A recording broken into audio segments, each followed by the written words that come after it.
Hello, everyone. It's Joe from the Strange Voyage Files. It's August 23rd, 2025, and I am reviewing what on any given day could be my favorite Van Halen album, and it is Fair Warning. Um, this is, for the most part, this album is perfect until you get to the end.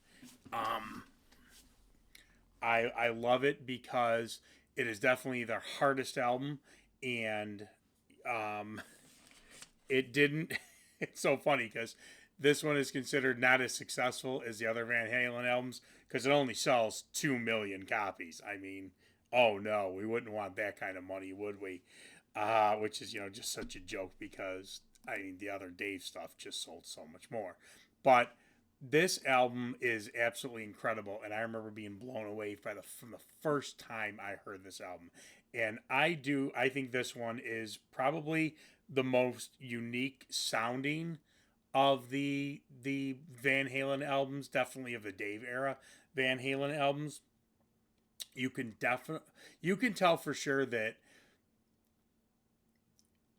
because it's harder and it's darker, you can see the influence on the Van Halen brothers from bands like Black Sabbath and Led Zeppelin, bands that Dave was not really into. Dave was never, ever, and he has said this a million times, he was never into hard rock, heavy metal. He was always more into like big band and like jazz and things like that, and like um, the song, the big hits of the 50s and 60s, things like that. So it's just always ironic that he was in a hard rock band like Van Halen, but I don't think he likes this album all that much. And we didn't hear much off this album as the tours went on. We really didn't hear um, when Sammy Hagar joins the band. Maybe I think they did Unchained live, but don't hear much of really never hear much from this album outside of this tour, and it's a shame because this is an album that, for my money, if I went to the Fair Warning tour and they said we're playing the album all the way through, I yes, absolutely, always come back to this example, going to see Iron Maiden, A Matter of Life and Death, and Bruce saying we're going to play the album all the way through, and we knew this beforehand, and the crowd at the Rosemont Horizon just groaning. Um, but this would not have been the case with this album. So I'm gonna rank this album, then I'll talk a little bit more about it. So, um, going through. Oh, I didn't tally this up, but that's okay. We can do that together. So going through this, it just starts off with a heavy hitter rocker, a great song, Mean Street. And Mean Street sets the tone for this album because, is again, this is a dark album, this is a hard album, and a song with the title Mean Street definitely lets you know what you're in for with this album. Eddie sounds great again, and it's been said a million times, and I by everybody, and I will echo it. Michael Anthony's background vocals on the Van Halen albums make all the difference. I cannot stand when people downplay Michael Anthony's contribution to Van Halen. I cannot stand when he's thought of as just, a step above a studio musician. Because not only is he a great bass player, but his harmonies, his background vocals on these songs are the reason they're this successful. Yes, I know, Eddie. My God, let's not have people go nuts. But the melodies would not be nearly as good without Michael Anthony in the background. Um, and I'm not happy with how Michael was treated in that band, and how uh, accusations that Eddie Van Halen made as the years went on. But that's for another video. Mean Streets is great, and then we get into a more of a groove type, and Typical Dave. Dirty movies. Oh, Mean Street's a 5. Mean Street is on a 1 to my again the scale's 1 to 5. Mean Street is a 5. Dirty Movies is another 5. Now, I love this album. I have not really been I for whatever reason, I have not really listened to Van Halen in a few years actually. I mean, here and there and whatnot, what's on the radio. I couldn't tell you the last time I sat down and played a Van Halen album all the way through. So, listening to Dirty Movies for to do this video, I probably haven't heard Dirty Movies in I don't know 5 6 years. Great refresher. Solid 5. Sitter Swing again. It is now. This one is more along the lines of it's a little bit more lighthearted, a little bit more swingy, I guess if you will, a little bit more upbeat and not as dark and heavy. You can tell that Dave was probably happier with this song. Really good song. It's a 4. We go into one of the two best Van Halen songs of all time. Sinner Swing, I said, yeah, is a 4. Fourth song on the album, Hear About It Later, is a 5. This is by far one of the best Van Halen songs of all time. Everything came together perfectly for this song. It is a straight ahead rocker. It is hard. It is heavy. It is something that you would hear on if they, Van Halen was more of a hard rock band, but if they were heavy metal, it would fit perfectly. Everything about this song is perfect. It is a 5, as is the next other perfect Van Halen song, Unchained, which is a 5, and is the classic off this album. Again, depending on the day, you ask me, is Hear About It Later your favorite song on this album, or is Unchained?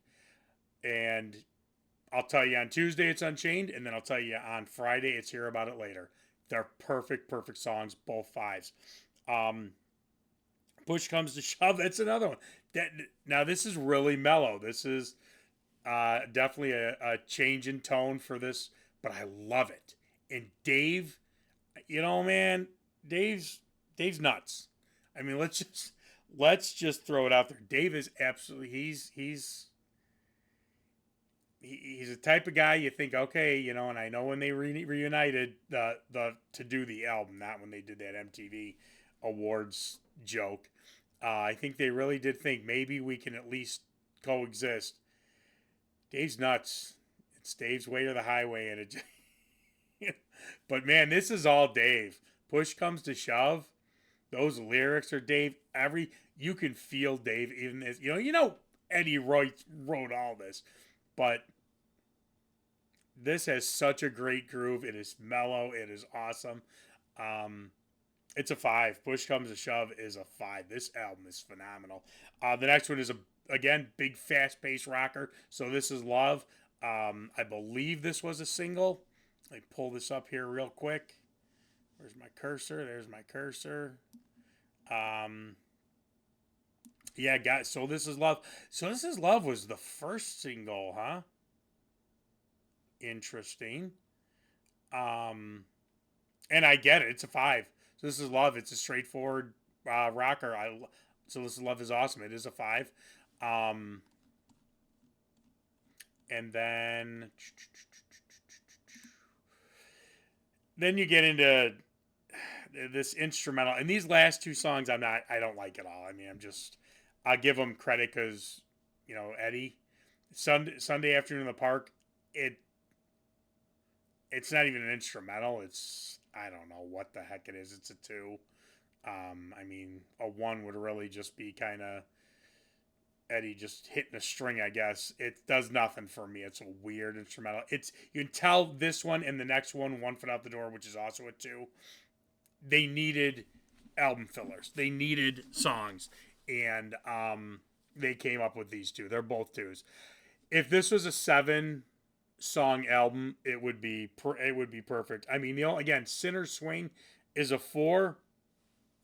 That doesn't mean it is not absolutely phenomenal. Yeah, Sunday Afternoon in the Park and One Foot Out the Door, and they're both short songs. They do absolutely nothing for me. All right, so let's tally this up, ladies and gentlemen. 5, 10, 15, 20, 25, 30. See, I hate math. 10, 15, 20, 25, 30, 34, 35, 36, 37, 38 divided by 9 equals 4.2. I, I I mean, it is what it is. It's those last two songs. This would be this, so it's a 4 because I don't do decimals. Um, but my God, let me do this one more time. 5, 10, 15, 20, 25, 30, 34, 35, 36, 37, 38. Yeah, 38 divided by 9. Yeah, 4.2. It's a, I will put it this way. It is a 4, but it is absolutely under protest because the first 7 songs are pretty much all 5s. It's just these last 2 fillers that, and it kind of didn't make sense because this is still a point in time. This is 81, still a point in time where you could get away with doing a 7-song album. Um, but I'm sure the record company wanted more. Um, again, looking in this, there's not much outside of this tour that where we hear a lot of these songs, especially when we get to 1984 and it's that album is pretty much a greatest hits and almost every song on the album is a single. That tour is full of 1984 songs. And then the first album and you have Dance the Night Away. So sadly, this album really kind of falls under the radar. And I mean, God, even I'm looking at this, even Diver Down, and I know it's how does Diver Down sell 4 million albums and this one sells 2 million albums? It just makes no sense to me. And I know it's cool to not like Diver Down. I don't like Diver Down. I mean, I like the originals. I don't like covers in general. It's very, very rare that you're going to hear me say, man, that's a great cover. I don't like covers, and it's mainly stems from I don't like when people cover my band songs. So, but um, yeah, it's a shame because we really this is an album that definitely was not visited as much as it should have been. It's an album that if you're not more of a die-hard Van Halen song, you probably don't even know it exists, or a fan, you probably don't even know exists. This is not one that if you're not a die-hard Van Halen song and you go, hey, how about Sinner Swing? How about Dirty Movies? What? What? What's that? What's that? Push comes to shove. Is that who sings that song? It would be one of those things where you could play somebody who's not a Van Halen fan those songs and say, "Oh, those are Dave's singles or solo songs," and they'd probably believe you. I don't know why it caught on. It didn't catch on because, well, I do. They're obscure. They are obscure songs.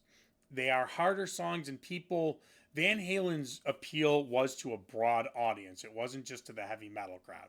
So I do get why this album was not as well received as it should have been. It's more of a heavy metal album, which means that your jocks and your people 3-piece suit type people and your cheerleaders and people like that were not going to like this album. Also, it is obscure even for Van Halen. Van Halen has weird songs. If you listen to Van Halen too. Eddie, there's strange. They're not typical. There is no formula. There's no. All right, here's the rocker, the rocker, the rocker. Here's the ballad, another rocker. Let's have the centerpiece of the album. There's really no. Eddie is very eccentric. Eddie, that's what happens when you're a genius. It's just, um, things come out. It's just, Eddie always said, I just did. I don't know, I just did it. Took the guitar, I played it, and I just did it. It's the song that came out. So there are obscure songs on all throughout Van Halen albums. This one really, I do think, is especially with songs like "Dirty Movie," "Sinner Swing," "Push Comes to Shove."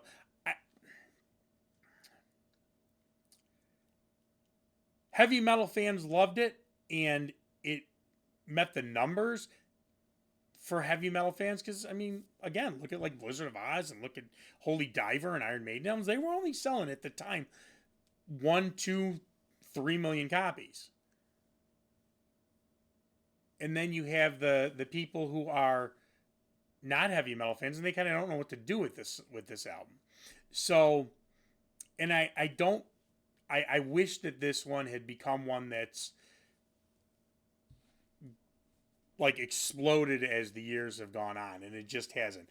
A lot of people, especially my more heavy metal fans, agree that if this is not their favorite Van Halen album, it is absolutely in the top two or three. Especially people who despise the Sammy era. I'm not even going to talk about Gary Sharon. But the people who hate the Sammy, and I do like the Sammy era. Um, I'm not going to sit here and say I like the Sammy Hagar albums. I'm not going to say I don't. But the people who are just like Dave, the Dave era, this is one of their favorites. But again, even people who like all the Van Halen albums. I mean, I would assume it's in the top five. But it's a unique album for Van Halen. It's a harder album for Van Halen, and you could see why Diver Down, which was kind of a kindler, gentler album, and then 1984 is full of more poppy hits.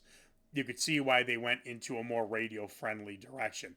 But Eddie, I've watched interviews where Eddie talks about this album. He loves this album. Eddie absolutely loved Eddie and Alex, I believe, too. I don't remember really hearing anything about Mike talking about this album. I'm pretty sure Dave doesn't like it because this was as far removed from the type of music he was into as possible. So I tell you this with 90% accuracy. Dave did not like this album. But I know Eddie and Alex, especially Eddie and Alex, did really, really like this album. So tell me what you think, because this is, this is a unique Van Halen album. And again, what I have found in my years is that the people who are more heavy metal fans, this is one of their favorites, if not their favorite Van Halen album. And it could be for me. Yeah, definitely for the Dave years, I would say this is my favorite. Favorite Van Halen album. Now I did a ranking years and years ago of all the Van Halen albums, and I think my favorite was 5150 at the time, which I know is sacrilege to a lot of people. I don't think as time has gone on, for me, I don't think the Sammy albums have held up as well as the Dave albums. I really got to think about doing I'll definitely do a Van Halen ranking in the future, but I have a feeling out of all the rankings I did on my old channel versus this new one that I'm doing, I have a feeling this is the one. Van Halen will be the one that is the most drastically different, because Sammy albums were represented in the top 5 or so, and I don't know if that's going to be the case this time around. Not that I dislike, I still think 5150 is a great album. I still love For Unlawful Carnal Knowledge. OU812 I liked for a long, long time. Most of those songs I can't even stomach anymore. So it'd be very interesting. I need to do that in the near future and find out. I can tell you right now that Van Halen 3 is still going to be the worst one. But all right, so tell me what you guys think about this one. I love it. It's a dark side of Van Halen that we only got to see once, but was absolutely worth seeing, and wish we could have seen more like this one. So like, subscribe, put your stuff in the comments, and I'll see you soon.